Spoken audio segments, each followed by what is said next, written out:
Jesus is so good. A very blessed 1st of October sa ating lahat. Okay, at ngayon po ay October 1st, 2025. Alam niyo wala po akong gustong sabihin ngayon sa inyo, kundi Jesus is so good, so gracious, so faithful, so beautiful, and so loving. It's very true sapagkat naranasan ko po ang kanyang pag-ibig, pagkalinga, faithfulness sa akin, sa family po namin, no? So, ito pong umaga pong ito, wala akong gustong, hapon na po pala, 12:45 na ng hapon, no? So, akala ko umaga pa rin po. Napakaganda po ng sikat ng araw, no?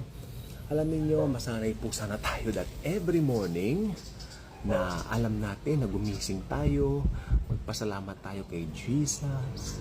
Sabihin natin, thank you, Jesus. This is another day, another opportunity para makagawa ng mabuti sa kapwa, no? Maging channel of blessing sa ibang mga tao, gamitin mo ko. It's a very wonderful feeling that you know that the Lord is using you to reach other people through you, dahil ang ganda.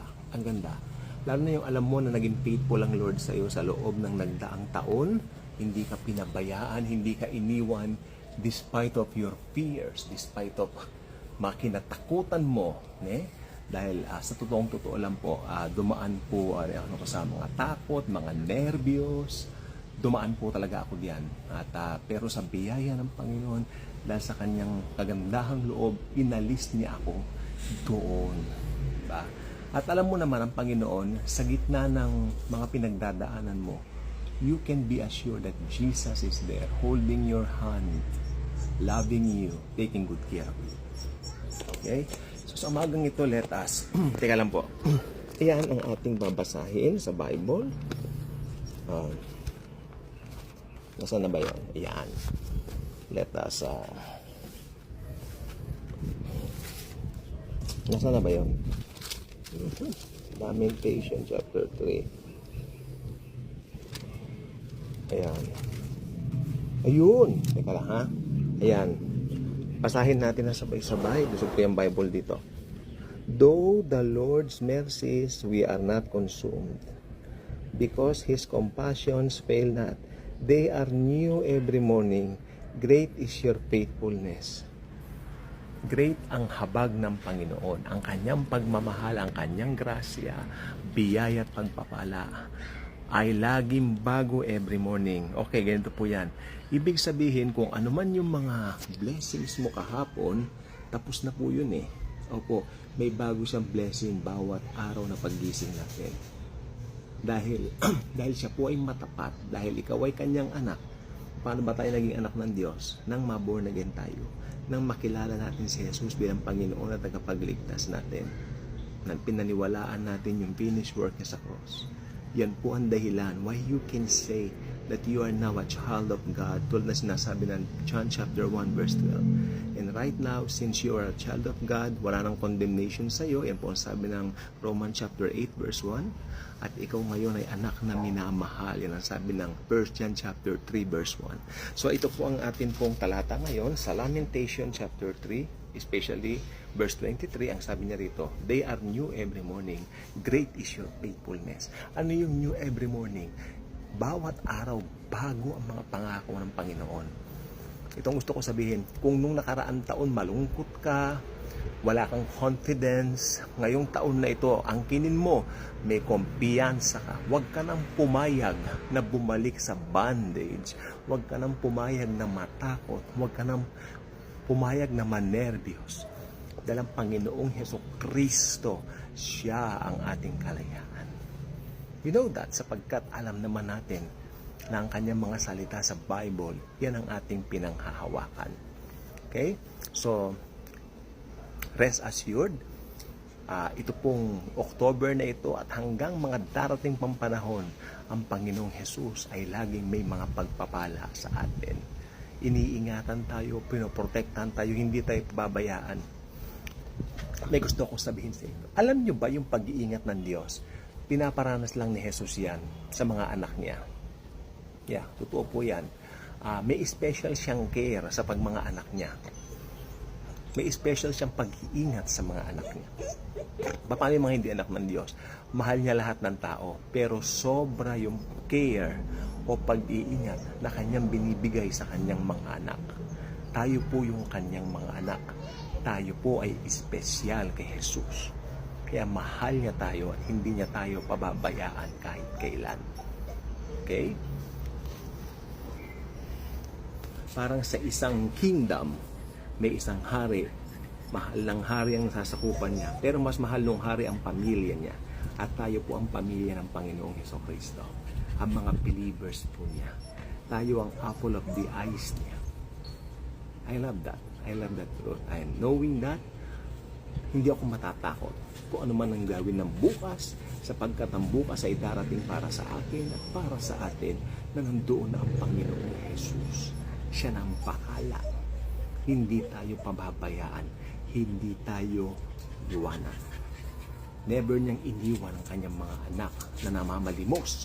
Ibig sabihin, walang mga anak ng Diyos ang naghihirap sapagkat lagi siyang may provision. Ano bang ibig sabihin ng provision? Una, dati pa, vision nakita niya na. Ibig sabihin, meron na siyang nakalaan sa iyo sa future. Napakaganda. Kaya wag nating pagdudahan ng Panginoong Hesukristo. Meron siyang nakalaan sa atin. Hindi lang sa bawat araw, maging sa mga darating na araw pa ng ating buhay, maski matagal pa yun. Yes. The fact na ikaw ngayon ay buhay pa at humihinga, yan ay pagpapala ni Jesus sa atin. Okay? Mahal niya tayo, iniingatan niya tayo. Siya na anak ng Diyos, pero binigay niya ang buhay sa atin, no? Nang siya ay namatay sa krus ng Kalbaryo. Dahil sa kanyang pag-ibig, ito ay kanyang ibinigay po sa atin. Tayo ay kanyang mga minamahal na anak. Okay? So, ang Panginoon po natin ay faithful. Isa pa yan. Bigyan natin ng diingan. Faithful. Jesus is faithful sa atin, sa akin, sa ating lahat. Okay? Makaaasa tayo. Kaya alam, minsan pag may hinihingi tayo sa Kanya, parang nag-aaborito tayo. Wag. Sapagkat pag ikaw ay nagdasal sa Kanya, nanalangin sa Kanya, hayaan mo siya. Let God be God. Di ba? Let Jesus be Jesus. Ikaw bilang anak niya, magtiwala ka. Napakaganda. Basta ang pangako niya para i-provide sa atin. At ngayon provided na, ang gagawin mo na lang, panampalatayanan natin na tayo ay laging mabubuhay ng mapayapa sa mundo ito. Sa gitna ng mga calamities, sa gitna ng mga pangyayari dyan sa politika na hindi po talaga maganda. Actually, nakakahiya po ang Pilipinas ngayon, no? Sa ibang mga bansa, nakakahiya po talaga. Pero, mas maganda inaangkin ko, I am a citizen of heaven. Kesa, di ba? Mas maganda, citizen of heaven tayo. Jesus is our leader. Jesus is our Father. Okay? So, ayan po. At napakaganda po ng mga pangako na po. May gagawin ng Panginoon sa bawat mananampalataya niya.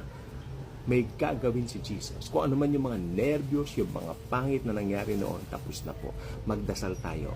Lord Jesus, thank you very much po dahil lahat ng mga takot, lahat ng mga naranasan namin noong nakaraan na parang nagpagimpal sa amin, lahat po, Panginoon, lang yan ay tapos na po, Panginoon. Dahil, Lord, matapat po kayo. Kaya, Lord, dinideklara namin that this year will be a great and wonderful year ahead para sa amin. Thank you, Jesus. So, loving you. Salamat, Panginoon. Thank you, Jesus. Yun, nagdi-declare tayo hindi dahil sa parang alam natin ang mangyayari. No, nangyari na po. Kaya lang, nire-remind lang natin ang ating nasabi na si Jesus ay faithful. When you declare, you're reminding yourself sa kanyang kabutihan, pagmamahal at pag-ibig.